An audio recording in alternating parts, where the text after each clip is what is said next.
We're here today at Kingsley Plantation. This is a national park, and it's on Fort George Island here in Duval County. And we're out here near the St. Johns River near the Fort George Inlet. It's a little bit windy and overcast today. Hopefully the wind will not interfere with our filming out here today. But this is a place that I grew up coming down here and looking at stuff and one thing and another, and I thought it might be of interest to people. Now, this plantation was owned by Zephaniah Kingsley. And of course, we've got all of the markers. Y'all might want to freeze frame any of this to take a look at it better.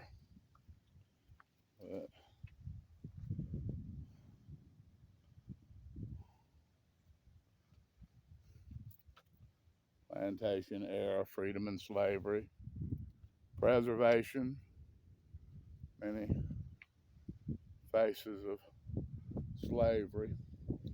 Anyway, Zephaniah Kingsley, that's the old plantation house. He was born in 1765, died in 1843.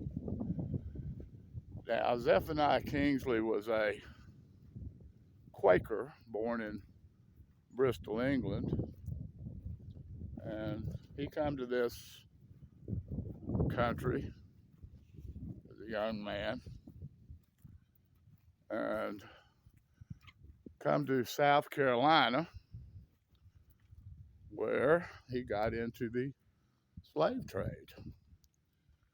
And he made a lot of money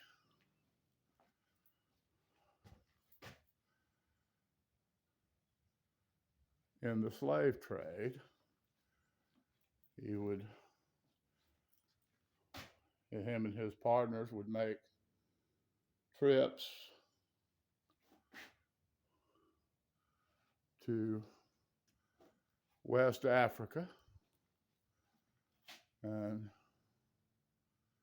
he would, of course, buy or capture slaves there and bring them to this country for resale. Now, we all know that slavery was a horrible thing. Now, this is a scythe. Now, they used to use these for cutting. And I'm going to tell you, that thing right there, as old as it is, it's fairly sharp right now. But they would keep that thing extremely sharp, and it would cut you. Now, these buildings, this to me looks like an old carriage house with a storage up above. You can't get to the upside of this building up on the second story. But this looks to me like it could have been a carriage house. Maybe at one time, I'm not sure whether you can see in here. It's a little bit dark today, but it's made out of coquina stones. Now, coquina was readily available here along the coastal regions of Florida, and it was an inexpensive way to build. Plus, it was a good insulator, and in fact, Castillo de San Marcos and Fort Clinch both were built out of coquina.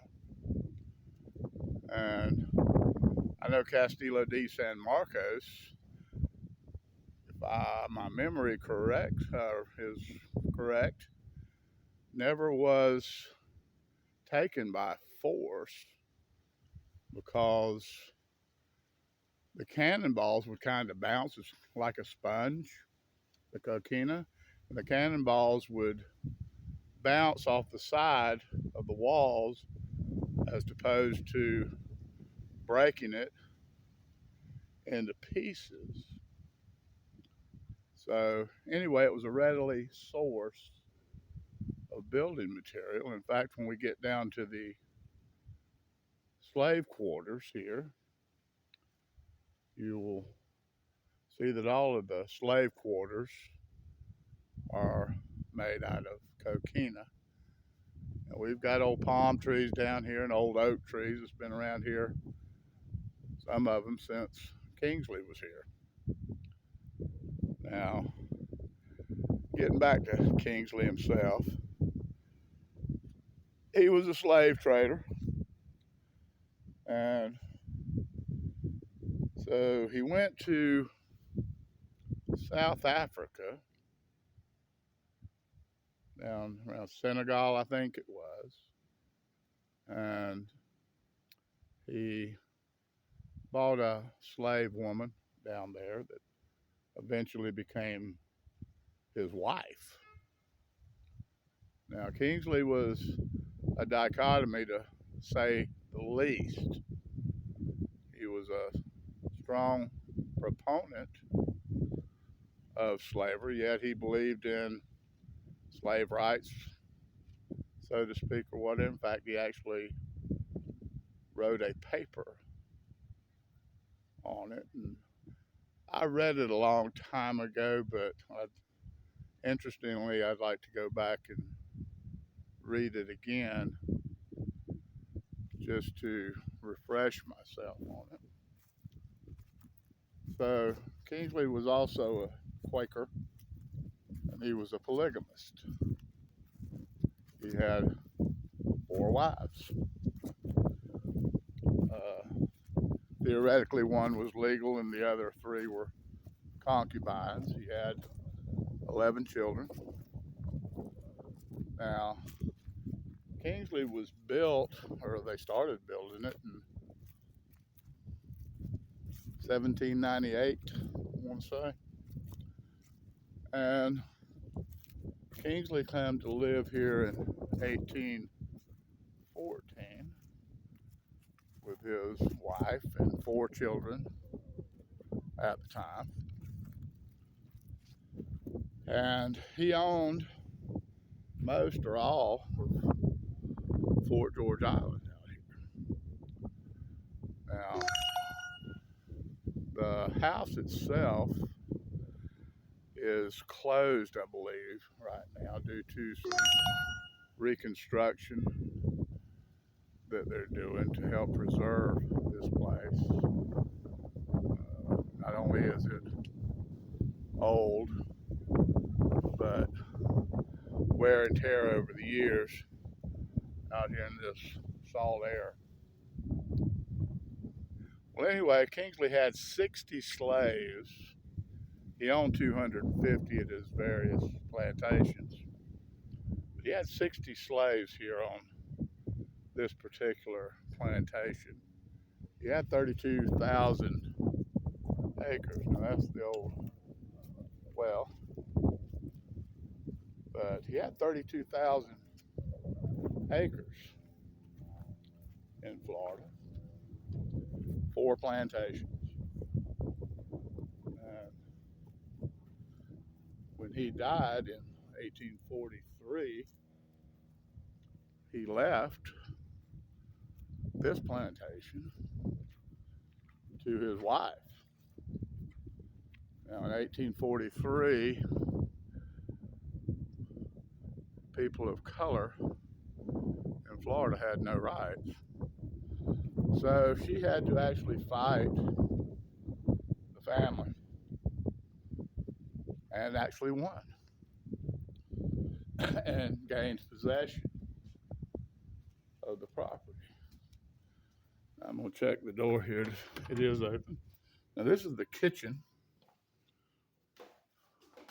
Now, the kitchen was usually away from the house and separate, because kitchens of the time had a tendency to catch on fire. Now, they didn't want the house to catch on fire as well and burn down.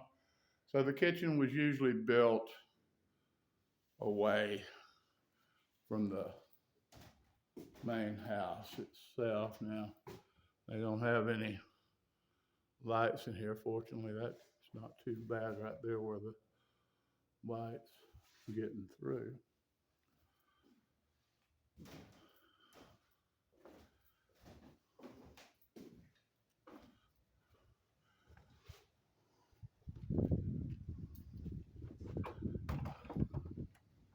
It's a beautiful house, beautiful structure. And like I say, it's been here since 1814. And this is what connects the kitchen to the house, like I was talking about. Now, whether this was here back in the day or not, I don't know whether they'd had this here or not. It is quite possible.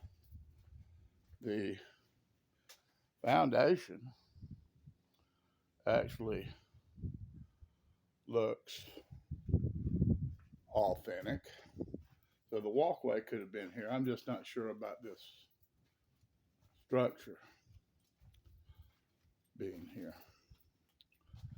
These are the steps, back steps, going up to the house.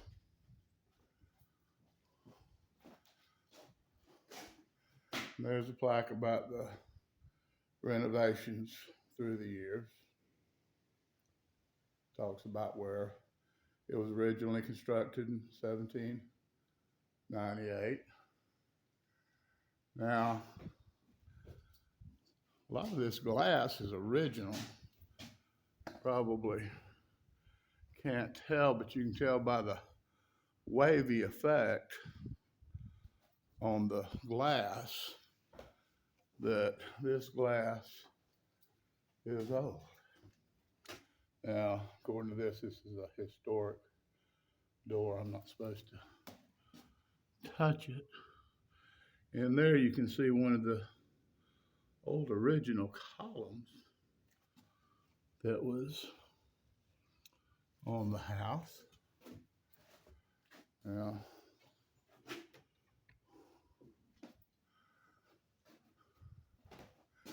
I'd like to go inside. I haven't been inside in years. But this is the day before Thanksgiving. Like I say, they're doing renovations. My understanding is they do still open up the house on the weekends. But this is the Wednesday before Thanksgiving. I want to wish everybody a happy Thanksgiving. Drive safely. Now around here we're going to get into the wind. Hopefully it ain't too bad. You can still hear me. As you're looking around, you can see a lot of disrepair. And it definitely needs work. Now, this is the front part of the house. They've got it shuttered off to protect from the wind, especially being we just had two, what I'll call minor hurricanes, come through. When I get out here a little bit farther, I'll get a closer or a better view of the house. Now, how would you like to have this view here, looking off your front porch. It is quite a sight, to say the least, with, I don't know, at least a dozen palm trees, probably more like 20 or 30 palm trees out here. And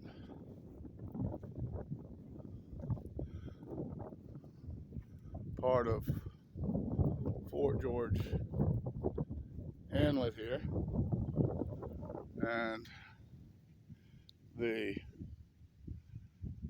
Intercoastal Waterway.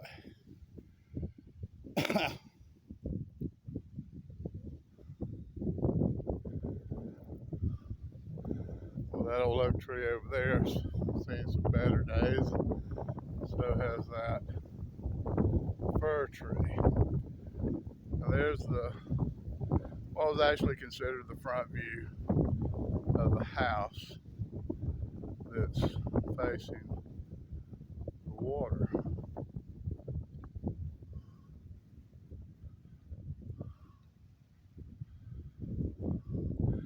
There's a lot I could get into with the whole slavery deal, but I'm just going to kind of leave it alone. One man to own another man is definitely a bad thing. But at the time we had slavery in this country, it was legal and a lot of people done it. It was cheap labor. Theoretically, that was an investment, of course, by the owner of the slave. The initial investment of buying the slave plus feeding and taking care of them. Now, talking about the feeding of slaves now, supposedly Kingsley had a 60-pound quota that every worker had to satisfy daily. And when that 60 pounds was satisfied, they were free to do whatever. Now, most of them had little gardens where they grew their own food. Now, I was a chef for about 30 years or so. Went to culinary school.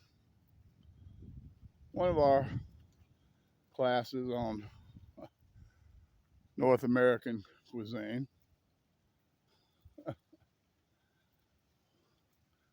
was, hold on, there's our old friend, the gopher turtle. Y'all can actually see a picture of one and what it looks like. That's our cemetery resident. But in the textbooks in culinary school, they claim that the slaves themselves actually brought over the food that they would eat eventually, or whatever, for planting. Of course, me playing the devil's advocate as always, I said, well, I don't think that's quite true. Now you figure that an African wakes up one morning and he says, well, you know what, slave traders might capture me today. I might better stick a sweet potato or a piece of okra or something like that in my mouth, just in case. I don't think so. Truth of the matter is that later the slave owners brought in crops that could be grown inexpensively.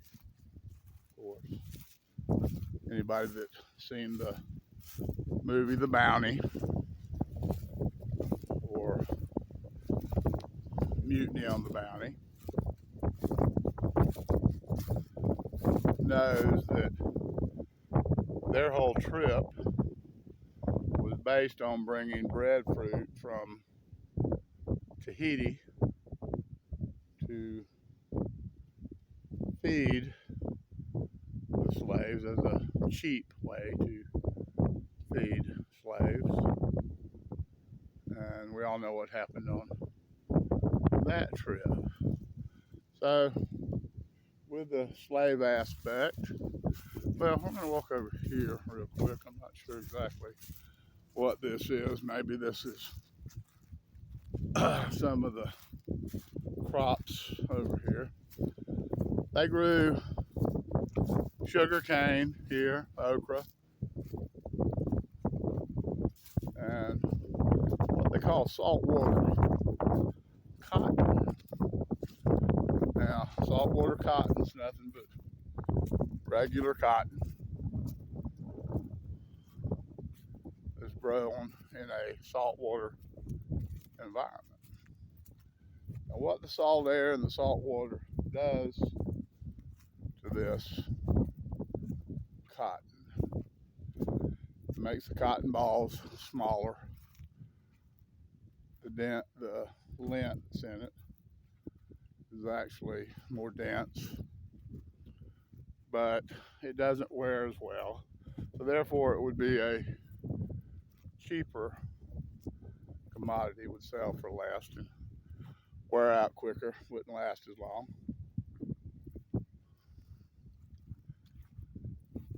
So go back to that 60-pound quota, it'd take probably twice as much. 60 pounds of cotton is a lot of cotton. Now, sweet potatoes and okra, not so much, but cotton, it would take a long time to pick 60 pounds of cotton.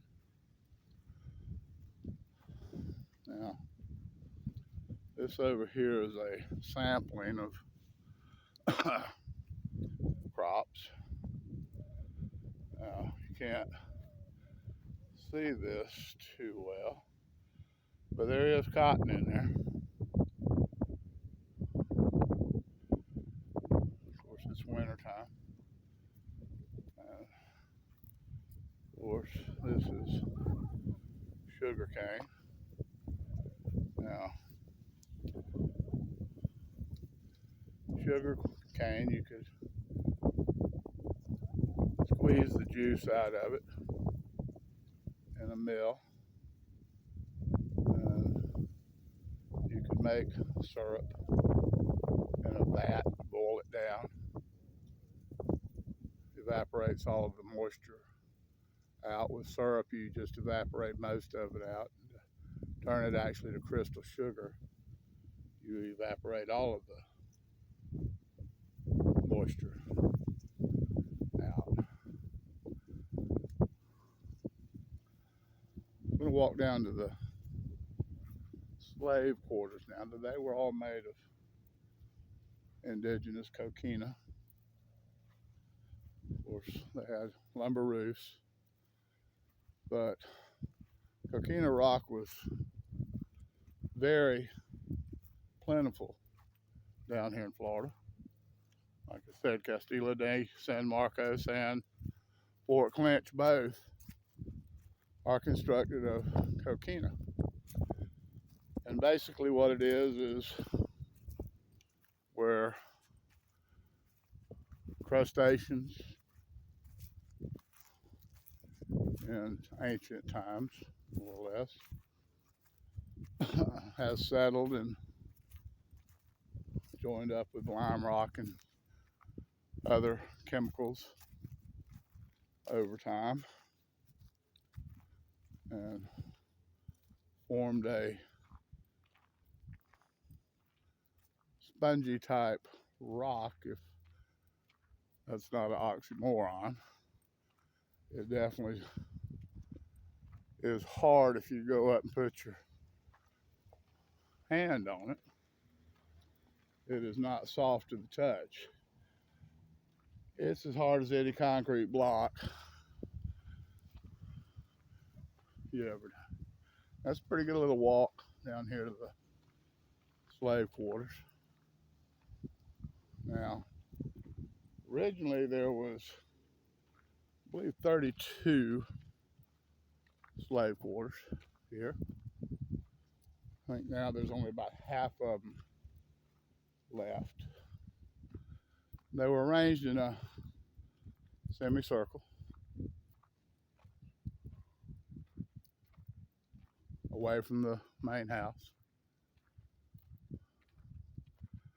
Now, some of these have been more preserved than others. See in the distance there, we got a little bit of a walk. Now, they had a whitewash that they put on these rocks that not only was it more aesthetic, but it helped the stone from deteriorating over time. And that's why I'm walking over here to this corner, because we have a couple of them over here that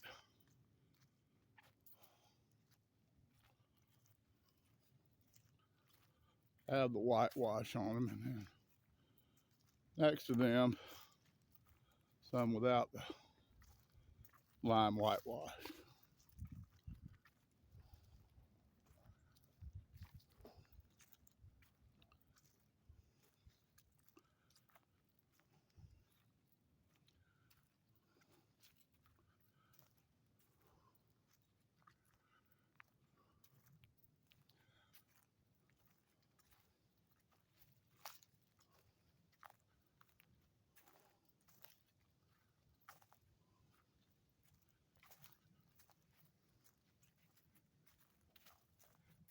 Getting back to Kingsley a little bit.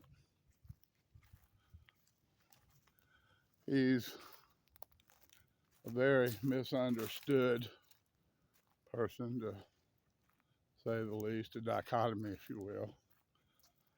He says one thing out of one side of his face and another out of the other. And there's nothing good in slavery, no matter how you slice it. Whether you marry them or not, you're still a slave. And he made his fortune selling human flesh. So,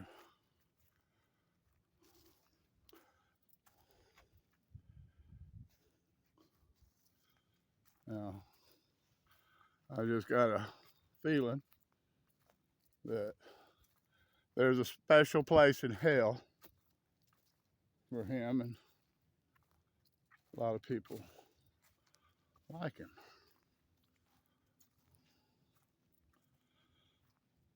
Now, all these slave quarters were, of course, one room. This one here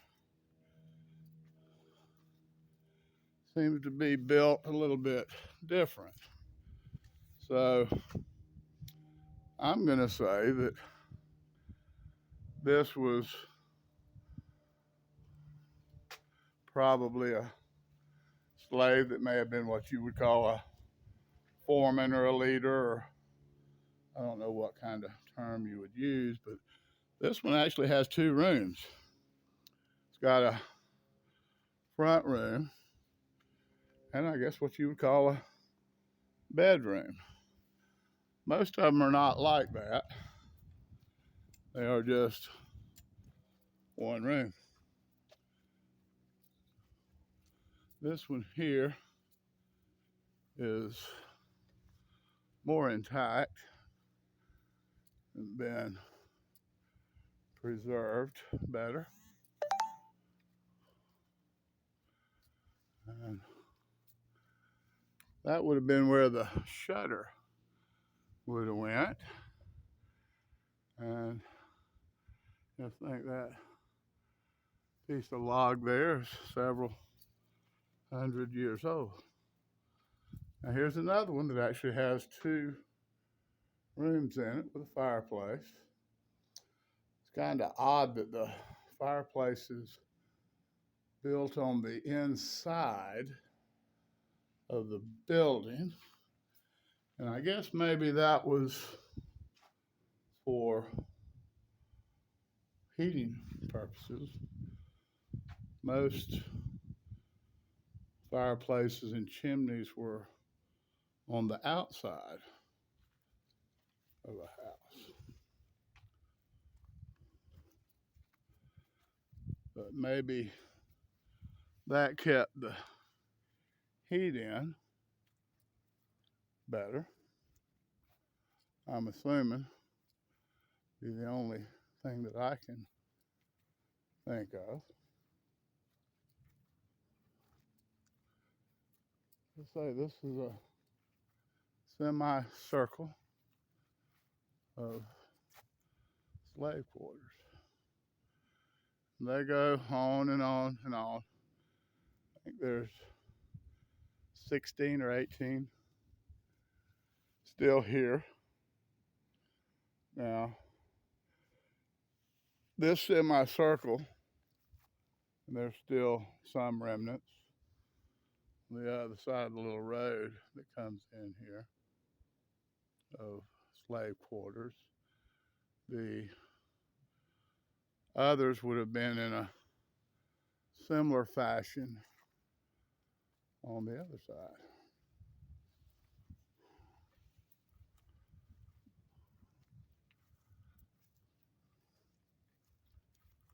Now, when Kingsley come here in 1814, Florida was still a Spanish territory. The land he got here was from a Spanish land grant. Now, the rest of the United States was still involved in the War of 1812, where the British still didn't want to relinquish control of the Americas, and would Shanghai sailors on ships at sea and press them into service, which is one of the things that led to the War of 1812. But 1814, the war was winding down, but Florida was still a Spanish territory, and like I said, this was a Spanish land grant, so even though the British did have a presence here slightly during the Revolutionary War and the War of 1812, wasn't much. There was only one battle that I know of fought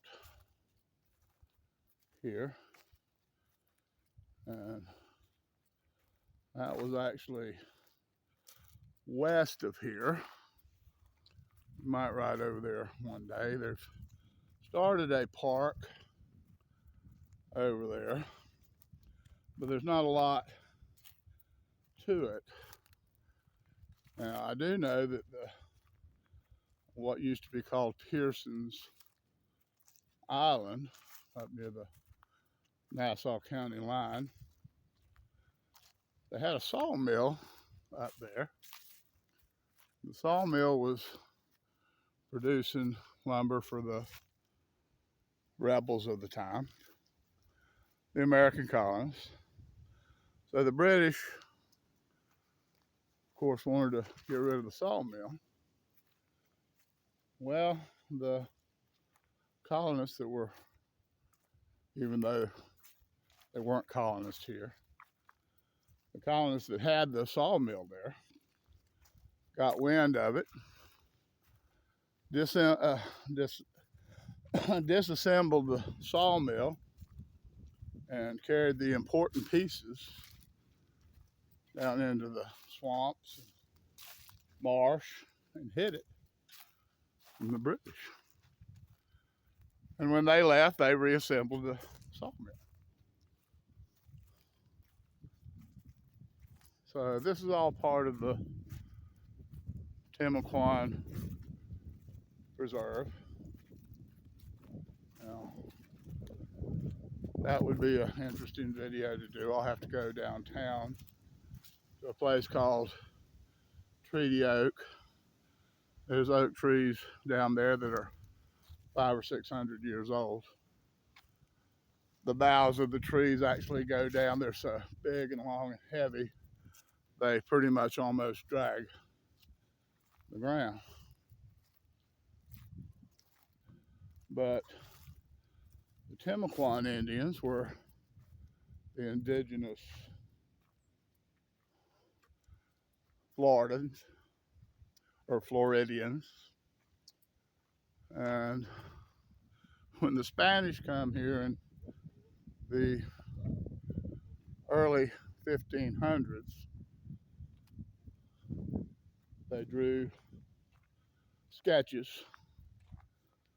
of them, and they had them depicted as giants. There's images out there of them being as big as alligators and wrestling them. No doubt they may have done that, but they have determined that skeletal remains of some of the Timaquan Indians, that the average height was between 6.5 and 7 feet. But the Timaquas went extinct, of course, with the Europeans coming into this area. So, not sure whether he's still around, but there's a dentist over in Arlington who actually had a lot of relics from the Timaquas, and of course a lot of bones and stuff from sea life in the past that has been fossilized. I'm not sure whether he's even still around anymore or not, but I may check into that and we'll do a little short video on that. But anyway, that wraps it up today for the Kingsley Plantation. Hope you enjoyed our little visit down here. Hopefully when they get things back in order, we'll come back and do a tour of the inside of the house. So I'm gonna close it out now. I wanna again wish everyone a happy Thanksgiving. Be safe in your travels. God bless you and take care. Don't forget to like and subscribe, comment. I'd appreciate it.